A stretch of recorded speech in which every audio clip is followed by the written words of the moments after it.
ഞാൻ ചോദിക്കട്ടെ, നിങ്ങൾ എങ്ങനെ പോകും? പോസ്റ്റ്മോർട്ടം ഉണ്ടോ? അത് ഞാൻ ചത്തോ? അയ്യോ പാസ്പോർട്ടിന് ഉപയോഗിച്ചല്ലേ? പാസ്പോർട്ട് ഉണ്ടോന്ന് വെച്ച്. പാസ്പോർട്ട് എത്ര വർഷമായി ഗൾഫിൽ നേരത്തെ പൂജയൊക്കെ ചെയ്തിട്ടുണ്ടോ? ഞാൻ ഗൾഫ് പൂജയാ സ്ഥിരം. പാസ്പോർട്ട് എന്ന് പറയാൻ അറിയത്തില്ല അല്ലയോ? അതെ, പിടിച്ചങ്ങ് കയറും. 10 തേങ്ങ പറഞ്ഞേ. 10 തേങ്ങ വാങ്ങിച്ചിട്ടുണ്ട്, അരിക്ക് വാങ്ങിച്ചിട്ടുണ്ട്. ഈ ഉണക്കത്തേങ്ങ എന്തിനാ? ചമ്മന്തി അടിച്ചു കൊണ്ടുപോണ്ടേ ഇവന്?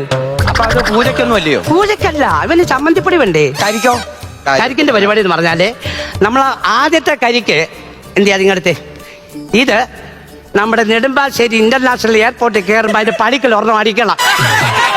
അടുത്ത കരിക്ക് ഇങ്ങനെ ഫ്ലൈറ്റെല്ലാം കൊണ്ട് കയറുമ്പോൾ ഒരുത്തൻ വെൽക്കം എന്നും പറഞ്ഞിങ്ങനെ നിൽക്കും.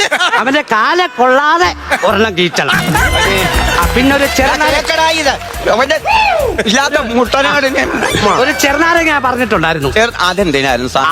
ചെറുനാരങ്ങ, അതായത് ഫ്ലൈറ്റ് വിടുന്നതിന് മുമ്പ് എങ്ങനെങ്കിലും ഇവൻ ആ ഫ്ലൈറ്റിന്റെ വീലിന്റെ അവിടെ ചെല്ലണം. ആ ഫ്രണ്ട് വീലിന്റെ ചുവട്ടി വെക്കണം. അത് കയറി ഇറങ്ങിയാൽ ദോഷം തീർന്നു.